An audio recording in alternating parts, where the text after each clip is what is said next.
Ladies and gentlemen, welcome to another episode of what I'm tentatively calling the Beard Chat with, and my guest today is Keith from 5-Watt World. Keith, thank you so much for your time. Thank you so much for hanging out. I'm really appreciate flattered it, to be asked. Thanks for asking me. So for those of you who are unfamiliar, which, you know what, if you aren't familiar with Keith's channel, please click the link down below in the description. Please go and give him a sub. You run a channel called 5-Watt World.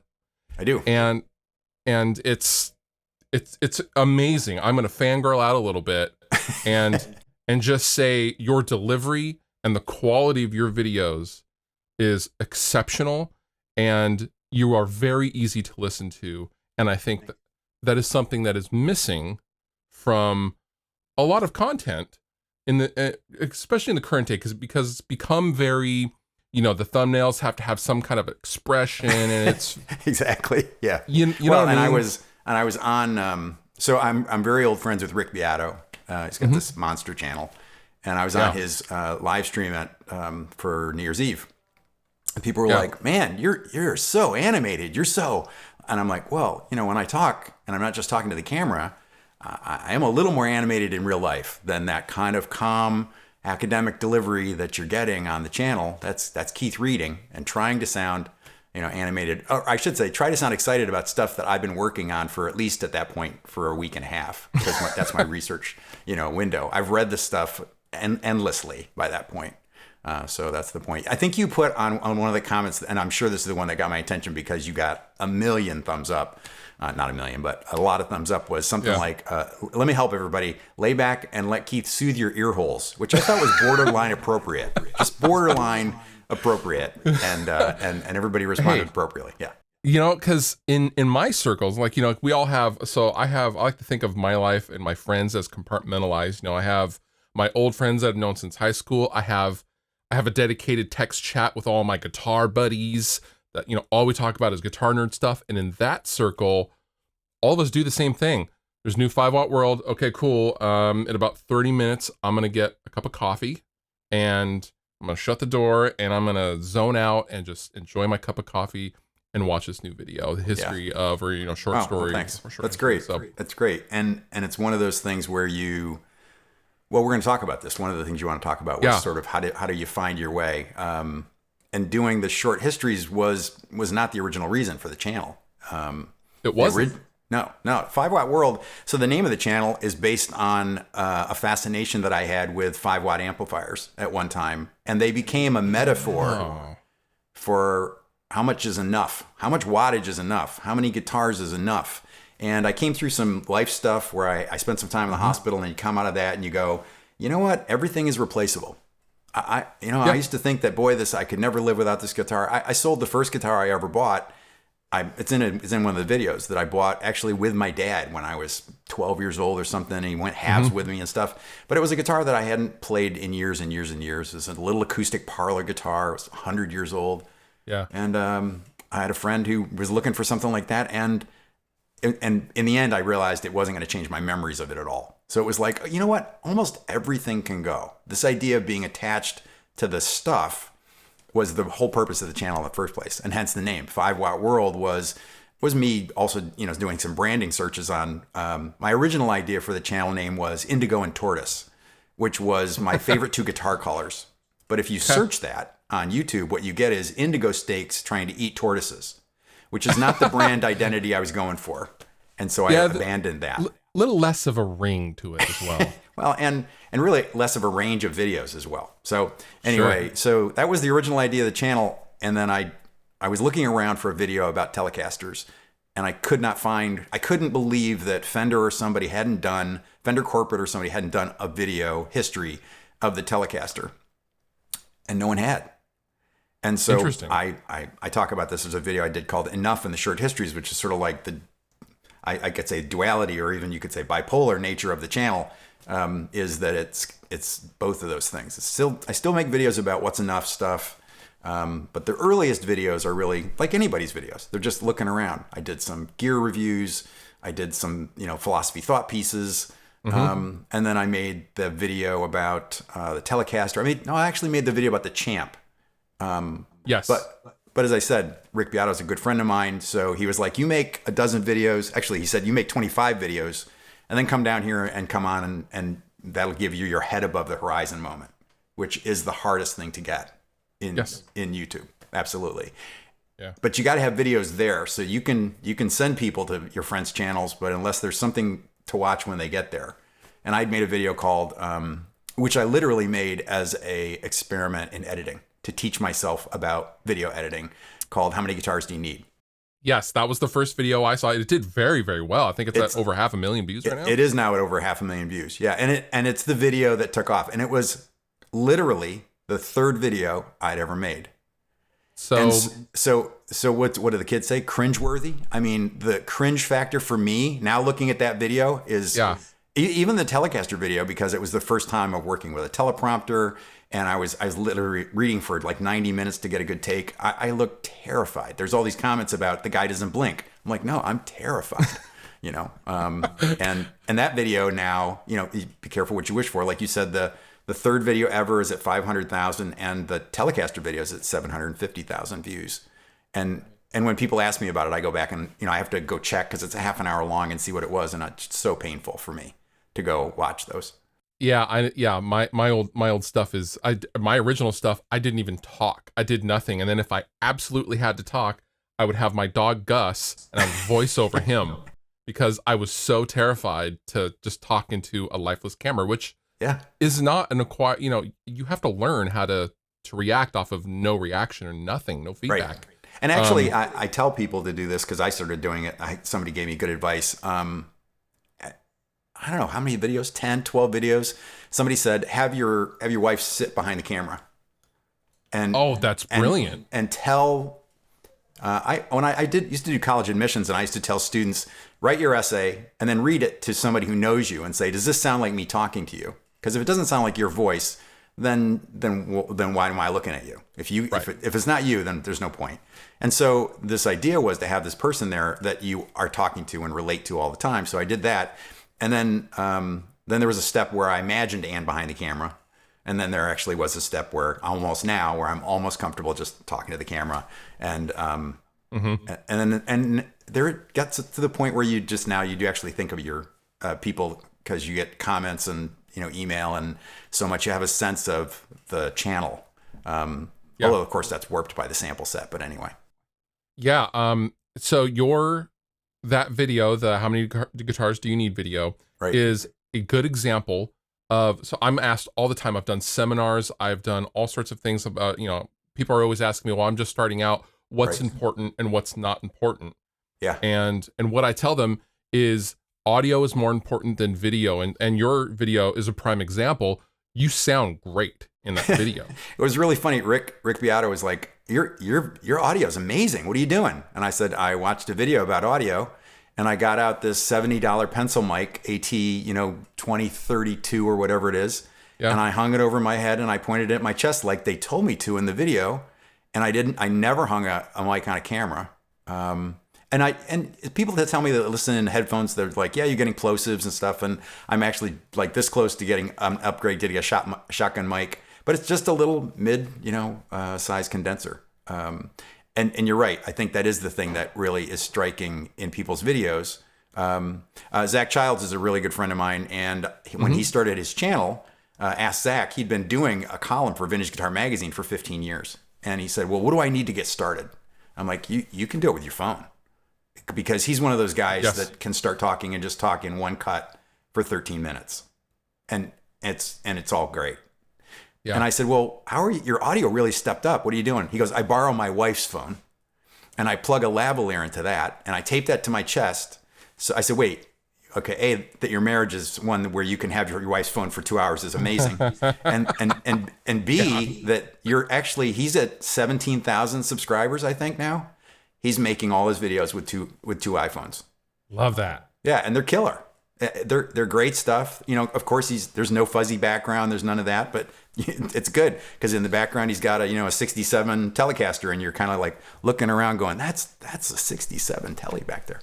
Yeah. Anyway. Wow. Yeah. So, I watched your how many guitars do you need video last night, for perspective. You're doing because your research. You're doing your yes, prep. I was doing my prep. That's funny. Everything has come so far. Your editing, as you mentioned, I wasn't going to bring it up, but you brought it up, so now I'm going to. Okay, sure. Because clearly you're learning as you go, but your learning curve seems to be pretty short. I mean, you have been posting almost 3 years, I think next month or the month after that. Yeah. But if I should have sent you the chart, speaking of research, no one watched anything until I got my head above the horizon. The weekend after I was at Rick's, because it snowballed, because we did three live videos with three amigos talking about all kinds of ridiculous guitar stuff. Mm-hmm. And that next weekend, that next Saturday, I had 50,000 views in a day. And that's still my biggest day. Easily still my biggest day. But I had this, I have a background in software and software training. So the tech side is not it. I talk to Rick about this all the time. We always talk about this. And I mentioned to you that I'm actually building a YouTuber course for musicians, because there's so many. We're probably looking down the barrel of at least another year that, there's not going to be things like real touring for a long time yet still. So there's still a lot of people that, even if they weren't doing this before, they've kind of woken up to the fact that they need to have a presence, that this is the place where you put your portfolio, if you will, online. And I get the calls, friends of friends and stuff. And there's two fundamental pieces, but there's about 7 or 8 categories that you need to do okay.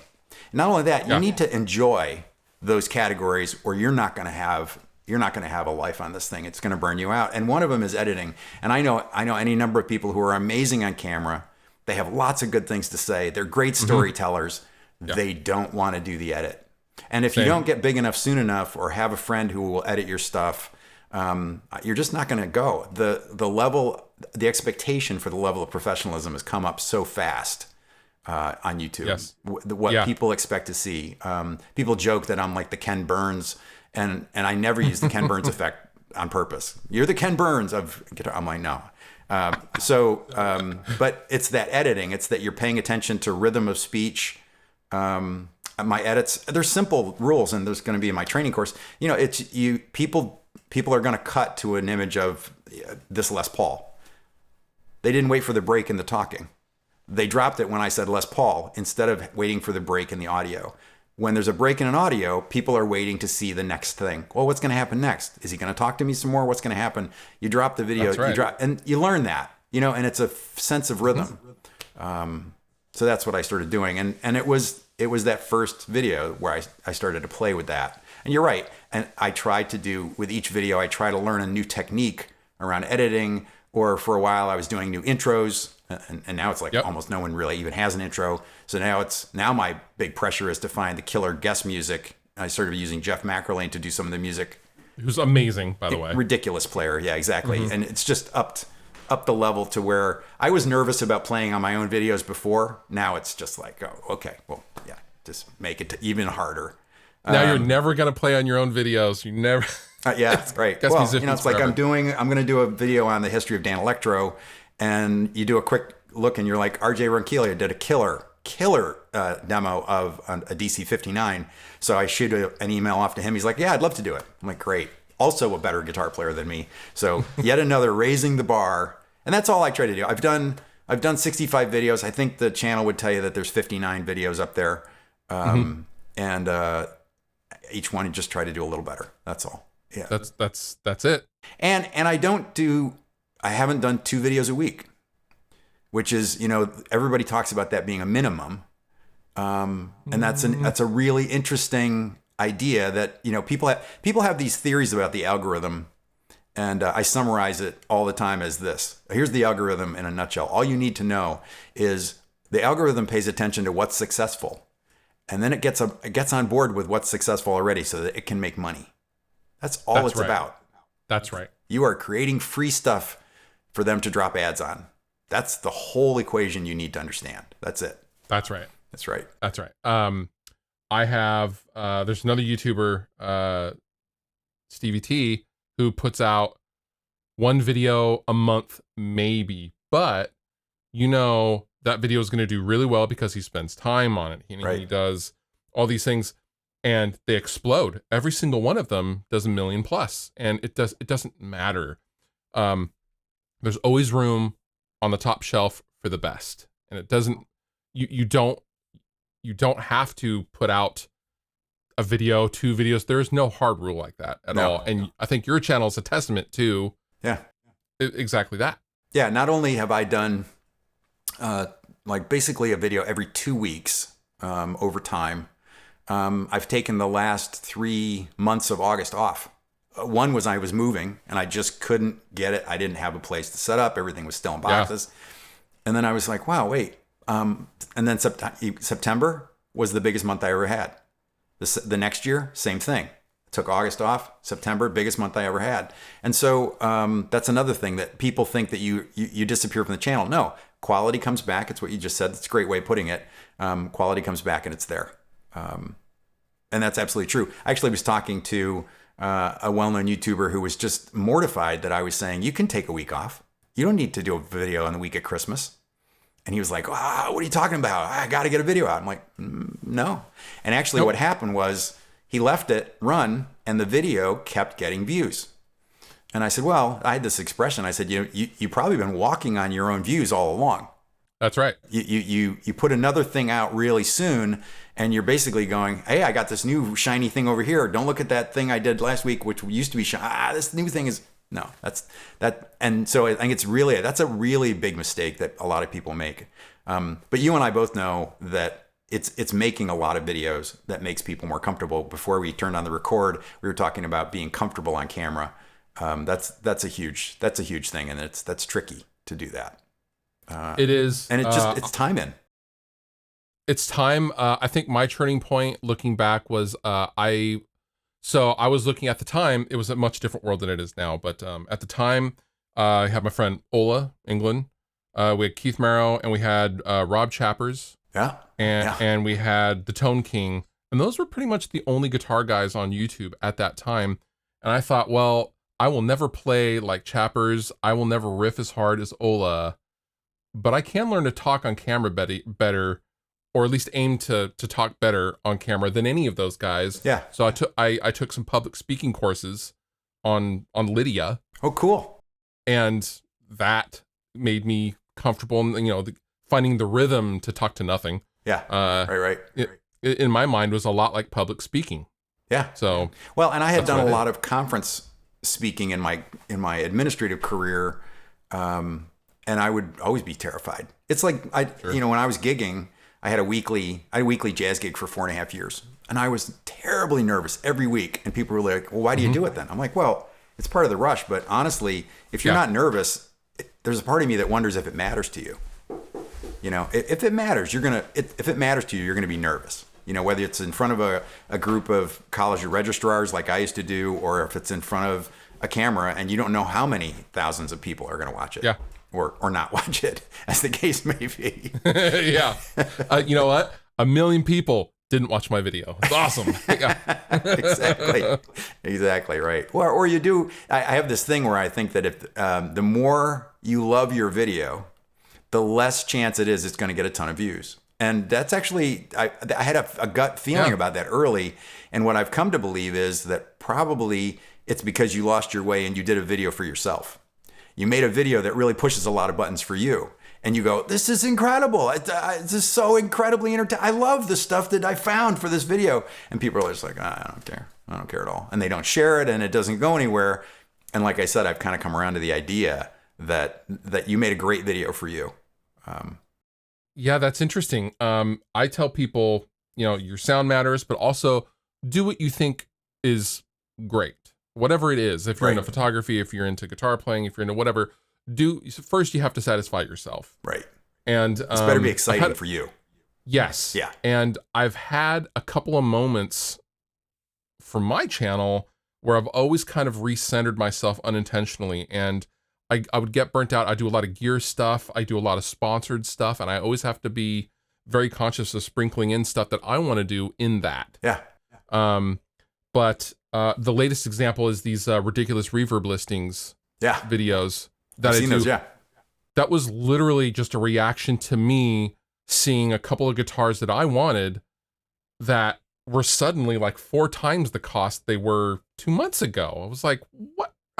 I was mad. Yeah. And so I just made a reactionary video and it blew up. But the same thing happened for the Way to Roast My Rig videos and the cheapest guitar on Amazon videos. And all those were just because I found them entertaining. Yeah. And I had a new camera and I wanted to edit something. I love video editing. I love the post-production stuff. I love that stuff. That's great. And honestly, and as I was saying before, you have to enjoy the different parts of it. You have to enjoy all the parts of it.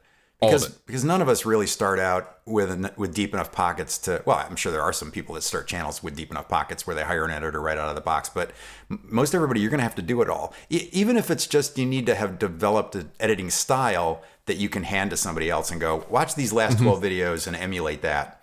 But for me, Rick Beato still edits every single video himself. He's got 2.3 million subscribers or something now. And he and I basically say the same thing. It's a huge part of how we're going to tell the story. Absolutely right. The rhythm of it, what you're going to choose to use here. I mean, I write the scripts. I spend a week writing a script and doing research, or months gathering material, and then I sit down and write for a week, and then I film, and then I edit for a week, and then I release on Thursday. And then if I buy myself a Friday, Saturday, Sunday off, I start the cycle over again. And and if you don't enjoy each of those steps, it's going to show. It's going to show. You're going to get lazy in the script. If when you've been through the script a dozen times, and I actually have a subscriber who Perry McManus, who's an amazing guy who volunteered to look over my scripts. He's like, I really love what you do. I'd like to be a part of that. I do a ton of technical journal writing. Do you want me to look at your script for you? I think that's how it happened. I literally had never talked to the guy on the telephone before. And that's anyway, amazing. So even having somebody else, but right at the last step, you're moving things around. In the Trainwreck video I just did, the Trainwreck amp, I'm like, this story belongs at the end. This story, there's a story about a guy who meets Ken Fisher, this famous amp guy, virtually, on the way it used to be done on the telephone. And when he's 13 years old, and he goes on to tech for Aerosmith, it's a great story. And it was a great story and it was a great way to close the video. It's kind of a sad video because the guy passes away, but it was meant really as a great story. And really, somebody like, that's a really obscure piece of gear. I'm like, yeah, well, it's a great story. It's a great story. Yeah. People love stories. Yeah, exactly. And you know what? That really is what drives this medium too. If you're telling a story, even if part of the story is your reaction to the material, you're very much like this. I think it's funny. You did this thing at the end of one of your live streams, and I was actually telling my wife about it, because you ended your live stream, and if anybody who's close to the software is going to push the fade down button, and you fade to black, and then it came back up, and you're like, and you're like goofing on the fact that you're not closing it out, or you'll do this thing with your voice, and you're like, yeah, that's me. I'm going to leave that there. I'm like, that's fantastic that you're just that comfortable being who you are on camera is part of the story. That's part of why people are there. It's not a cult of personality thing. I choose not to believe it's a cult of personality thing. It's a thing where people are engaged in the story. It's why when people email you, they act like they've been emailing you for a year because they think they've been having a conversation with you. That's right. And also, taking that a step further, they're watching your content in intimate places. They're laying in bed in the morning. Right, exactly. Watching your videos. Right. You know what I mean? They're laying in bed and they got their phone and exactly. And so that does create kind of a weird dynamic. Like when you go to somewhere like NAMM. Oh, sure. And I haven't done that. We were talking about that. Right. Yeah. Yeah. So like I had a guy come out and I didn't see him. He came out and he kissed my beard. Right. Okay. Like I'm against that. And I was like, just for the record, because we are recording, I'm against that. I am too. And I was just like, look, man, time out. That's the line. But I got some boundaries. Yeah, you do find yourself in situations sometimes in real life. And I understand it because, people are comfortable with you and your personality. Right. And if they do that, that just means I've done a good job conveying what I actually am, because I am this guy. Yeah. That's 100% of the time. Right.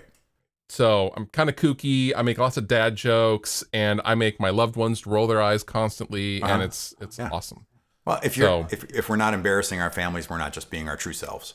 that's right. I agree with that. So you have covered, you've covered all of the bases with your short history. I've done a lot of the big ones. I'm kind of done. A lot of the big I'm ones. done. This is my last video, actually. I'm finished. You're done. You're hanging the hat up. I'm kind of looking. I'm looking at the year, and I'm doing some of the things that you were saying. Deciding to make some videos that I've wanted to make for myself for a while. I'll pull it out because we can always do gear. Oh, dude, yes, please do. So one of the things I think that you and I have in common is we both have this love of classic gear, and yet we're kind of looking into the future. Yes. So I have this fascination with Blackguard tellies, but I play Strandbergs. Oh. So this is a Strandberg Salin set up as an Esquire. That's incredible. It's ridiculous, actually, and it's 5 pounds. It's got a roasted neck. I actually ended up putting a Mojo Tone quiet coil pickup in the bridge, so it's voiced like a broadcaster, but it's dead quiet. And I've been playing, and my background is mostly like jazz, blues, Americana. Okay.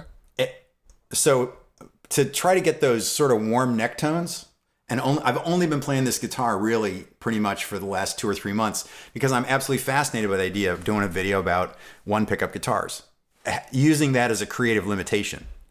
Yes, so I'm going to do that. But I cut you off. You were saying that I've done the big ones. I have done the big ones, and it's both an obvious way to go at it, but it's kind of painful now to think that how I would make the Telecaster video now, as opposed to the way I made the Telecaster video then. You could find a way or a reason to redo it. Well, not redo it, but expand upon it. I actually, somebody asked me, he's like, "Are you ever going to do a video about bursts?" And I'm like, well, I made the Les Paul video. It's 40 minutes long. So I'm kind of done with Les Pauls for right now. But the real is you could make a history of the Black Beauty. You could make a history of the Burst. I actually just bought the Nacho book, which is the Blackguard book. Mm-hmm. This beefy $300 tome of, this is my Blackguard. I don't have an old telly. This is going to be, and for me, this, I'm sure the people on TDPRI, the Telecaster forum, are all rolling their eyes right now, but they know me over there. That this would be a butterscotch telly in my world. This is what this is, and so I'm going to do a video on Blackguard tellies, so you can peel things out, like that. So in that line of thought, so you had done, and I don't remember. I think it was the Strandberg video. Yeah.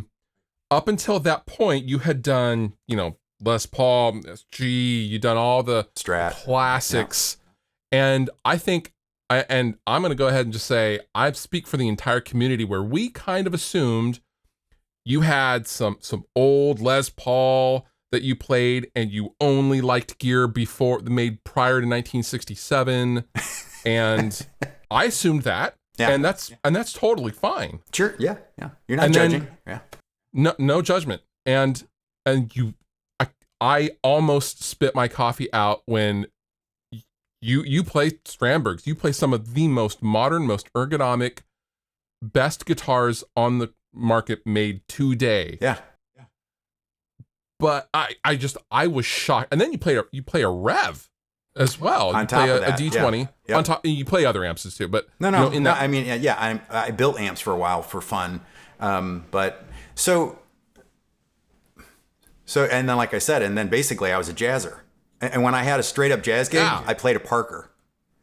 I played a Parker Fly Deluxe every week for 4 years on a straight ahead jazz gig with flat wound 10s on it.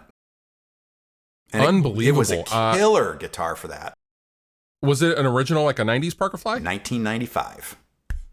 Yeah. Oh. Yeah. It's long gone in one of the many purges. But so I've always had this fascination with ergonomic guitars. I've always been interested in new design.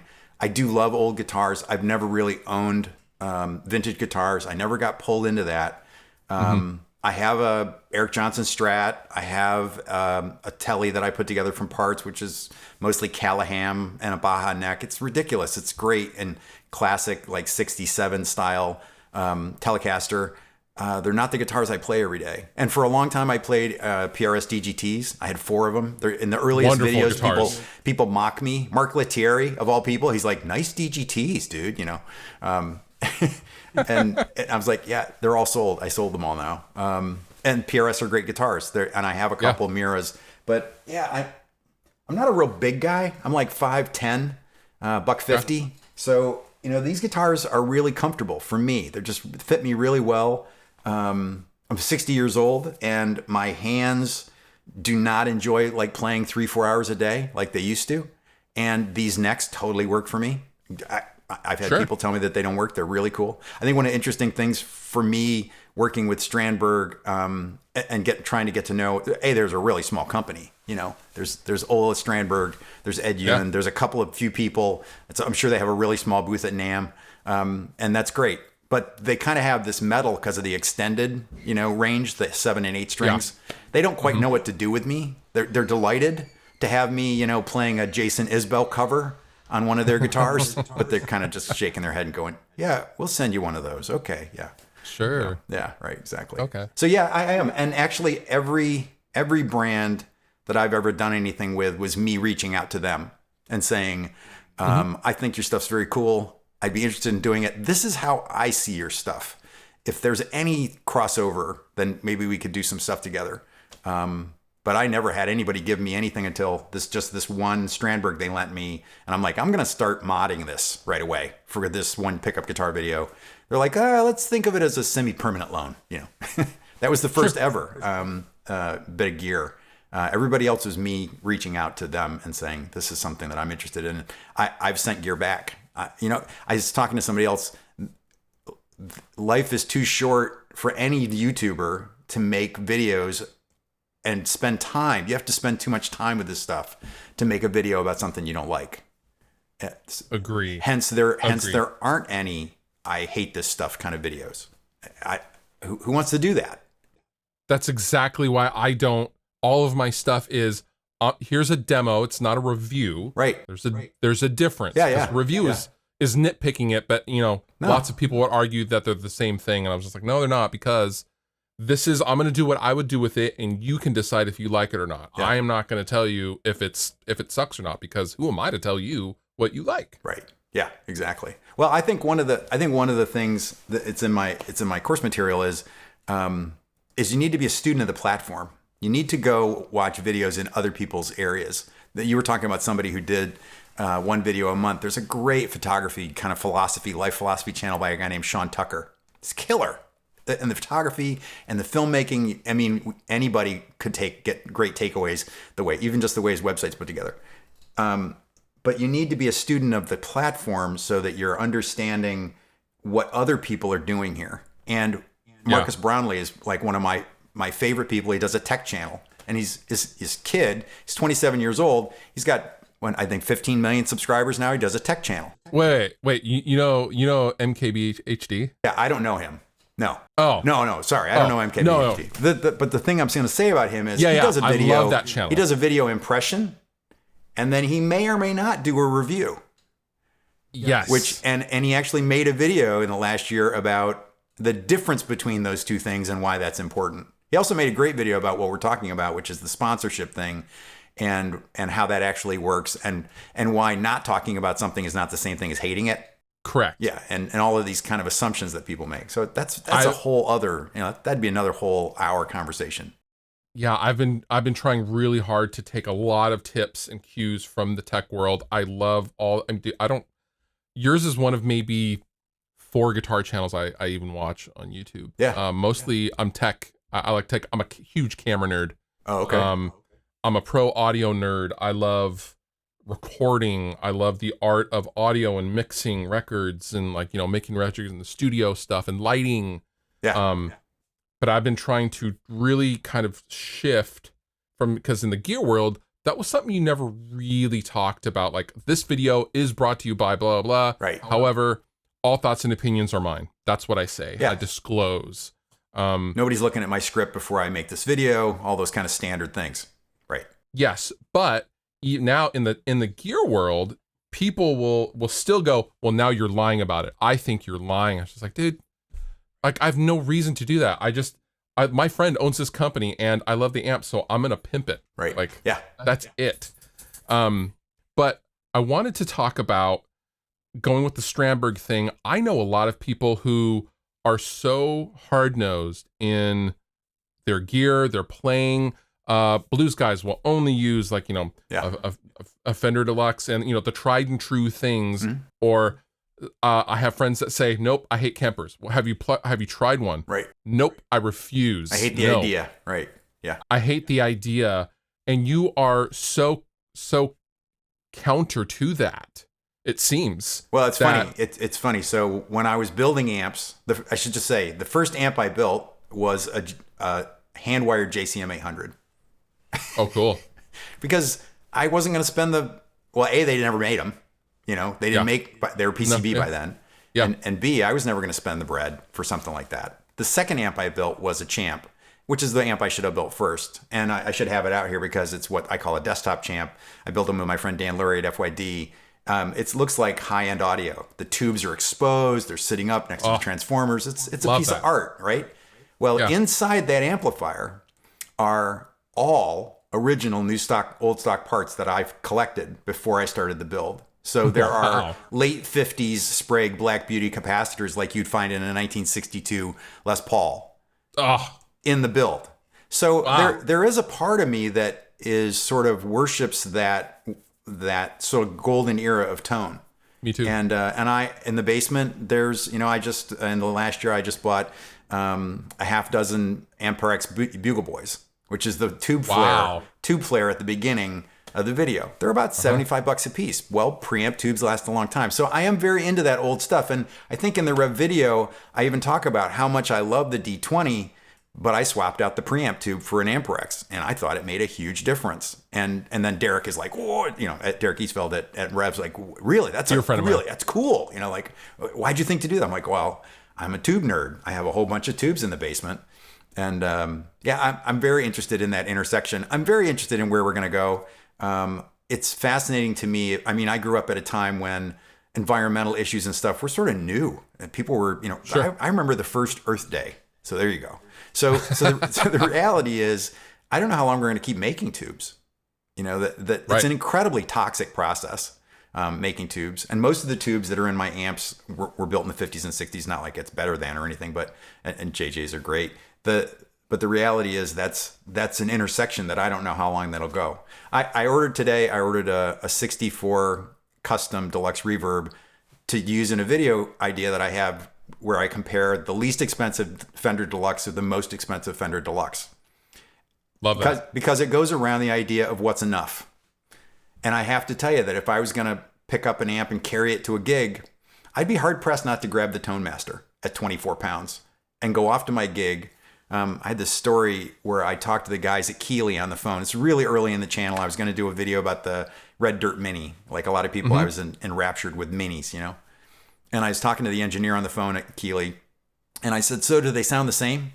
He goes, well, the components are completely different sizes and stuff. And yeah, he goes, they sound the same. Well, they don't sound the same. He goes, but it's nothing you'd be able to hear once the drummer starts to play.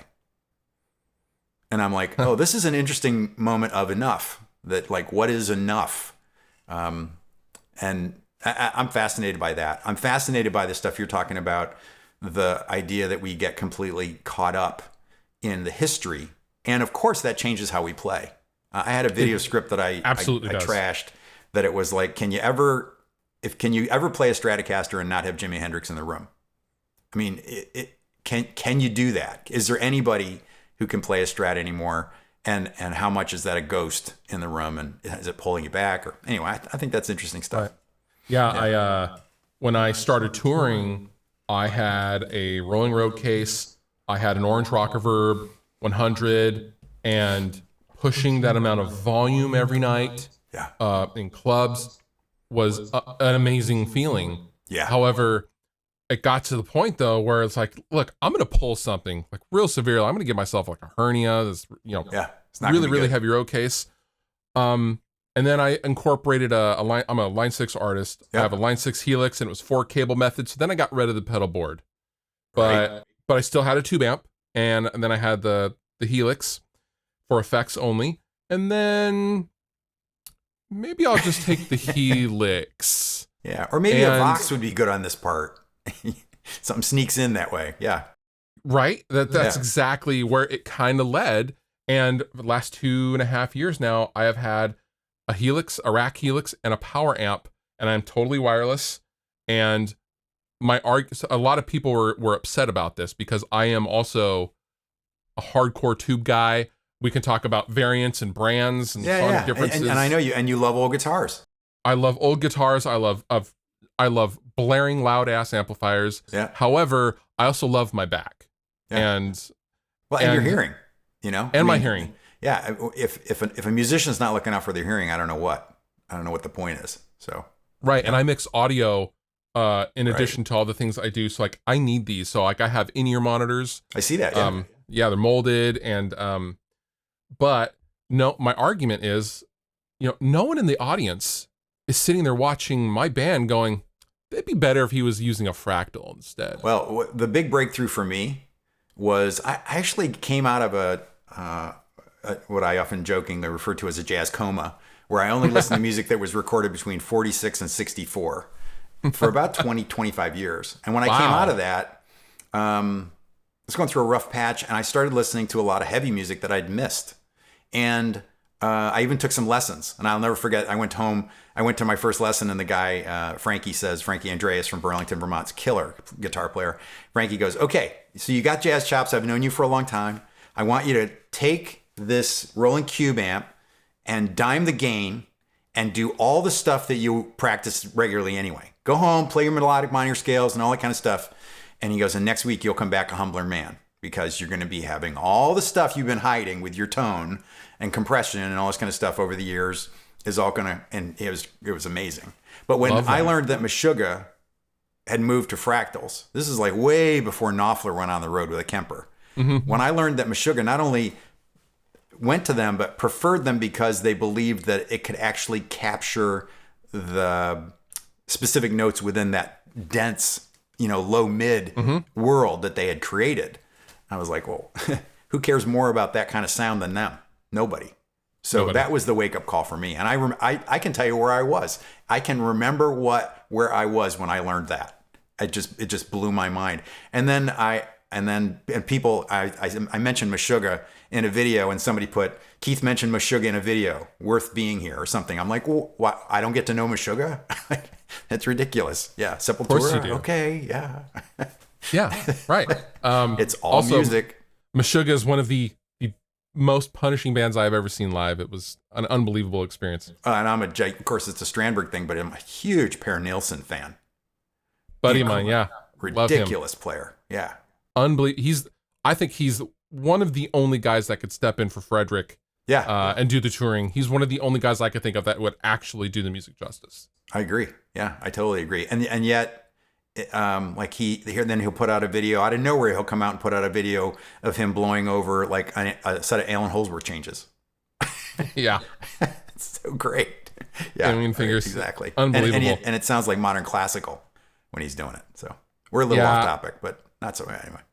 No, it's, you know what? I try to be the best I can be. And you know what? It's like, I always make the analogy of like food. Some people, you have Steve Vai, who's an entire Thanksgiving dinner as far as food goes, but that doesn't mean a Kit Kat is great every once in a while. And I try to be the best Kit Kat that I can be. The Kit Kat of the guitar world, are you there? I want to be the Kit Kat of the guitar world. Okay, so I have to ask, and where'd you get your nickname? I haven't watched your channel long enough to know where the nickname comes from. You have to answer this probably once a year, right?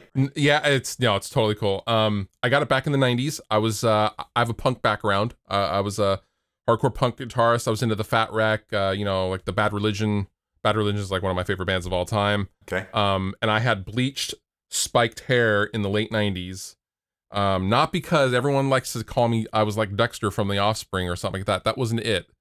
We were very politically minded when I was, 17, 18 years old. But when I didn't put anything in my hair, it was this bleached Q-tip looking afro. I love it. So, and when you do the guitarist- edit on this, you got to drop that in there. You got to. I will. Well, There's okay. a Got couple it. of pictures. Got it is a strong word. Okay, yeah. I got it. Yeah, Yeah. I have to. But yeah, that's where the name come from. So I've literally been called this pre-internet, And it's stuck. and it stuck forever. And I hated it at first, but you know what? I've been called way worse since then. So Yeah, exactly. Right. It's Yeah. fine. You I won't fill in the argue. blanks. Yeah, right. Yeah. the only thing I have like a nickname now is Hypes, which is something Beato and I started calling each other because we both talk fast. And it's funny because people think that it's a generic nickname. No, only Rick Beato calls me that. And I get comments, Mr. Hypes. I'm like, no, you can't call me Hypes like that. That's a friendship like from 35 years ago. Yeah. you got to earn that. Right, exactly. You got to earn that space.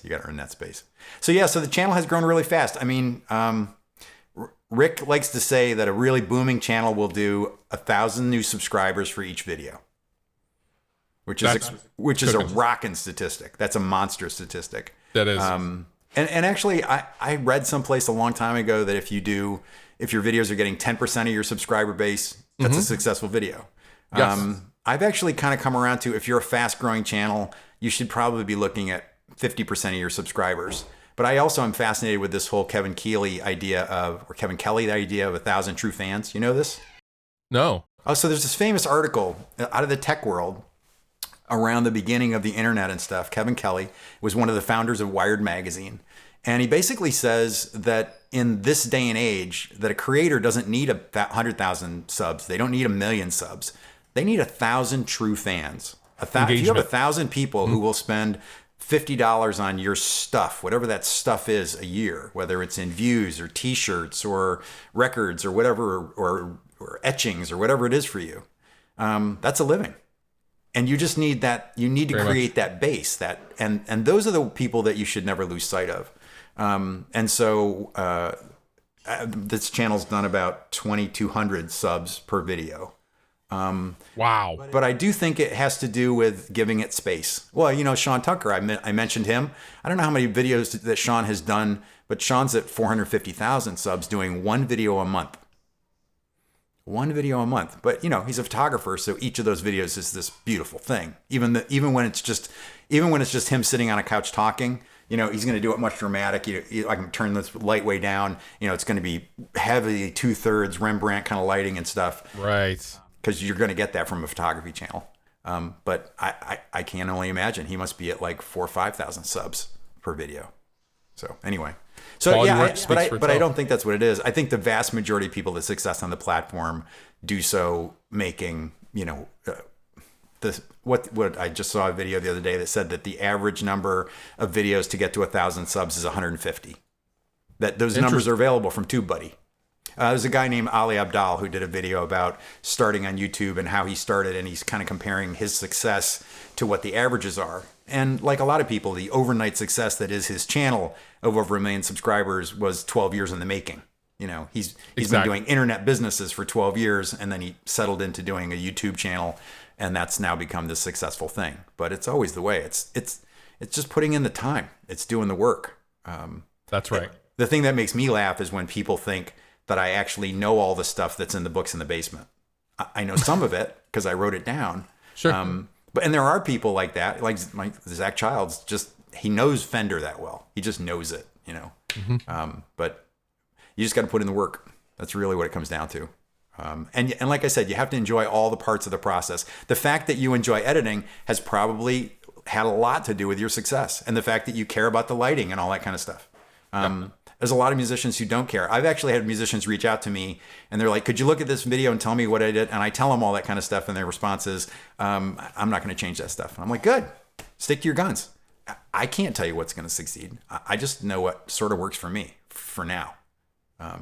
Yes. Yeah. And we're all just having our moment.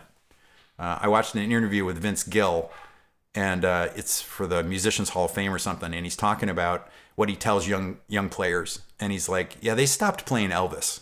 They're going to stop playing you. Get your plan together for the future. Man. Yeah, that's harsh, but that's good advice. They stopped playing Elvis, so they're going to stop playing you at some point. Like, okay. What's Too the backup real. plan? What's Too real, what, Vince. what are the multiple revenue streams? That's right. Yeah. Well, that's another whole thing. I mean, that's the next video. That's the next there video. you go. Guys. That's the next one. Yeah, we run long here anyway. Yeah. Well, dude, I don't want to take up too much of your time. We're at like an hour, and you know what? Dude, thank you so much for coming. Is there anything you want to shout out or plug or anything while you're here? Well, I actually am gonna do the musician's course, and honestly, I still really enjoy hearing from people who are trying to get started. I learned a lot doing this myself for a long time. Beato and I talked on the phone every single day, talking about what we were going to do for videos, what the analytics meant, what the numbers mean. Do you know this guy, Austin Kleon? He's a writer. No. He does all these books on creativity. And this is one of them. It's Show Your Work. And he talks about how we have this myth of how people are geniuses, you know, that they come up with things on their own. When really, much more often, they're a part of a scenius. He uses this term, the scenius. There was a scene, and all these people were part of that, and together they figured stuff out.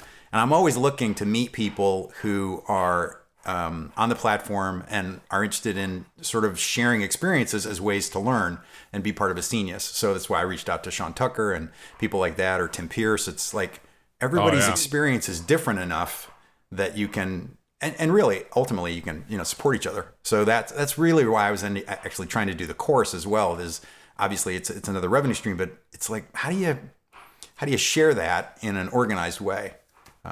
So There lies the challenge. Yeah, exactly. There are a lot of challenges. So anyway, so I want to thank you for having me on. It's really, really been a pleasure.